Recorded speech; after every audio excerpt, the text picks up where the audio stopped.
আব্বা বিয়ে ID final করলে বিয়ে আইডি হরমু। আসার কাম বাজে নাই, চুপ থাকো, লাফালাফি হরো না।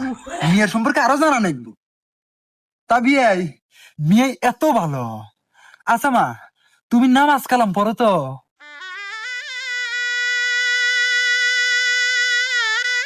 মেয়ে তো কথা কইতেছে না, মেয়ে মানে নামাজ কালাম পড়ে না। এ আব্বা বিড়বিড়ে কি কও, মিয়া নামাজ না পড়লো মা তো পড়ে। চুপ কর। বিয়াই, মিয়া তো কথা কইতেছে না, মিয়া নামাজ কালাম পড়ে না নাকি? এ বিয়াই, মিয়া কথা কয় না কে? আমি তো আগেই কছি বিয়াই, মেয়েকে ফ্যান মারবেন, মেয়ে কোনো কথাই কব না। তার মানে? তার মানে বিয়ে বোঝেন নাই, মেয়ে বুবা। আব্বা হ্যাঁ। মিয়া বুবা, ও তার মানে কি আমার বিয়ে হবো না? না। কে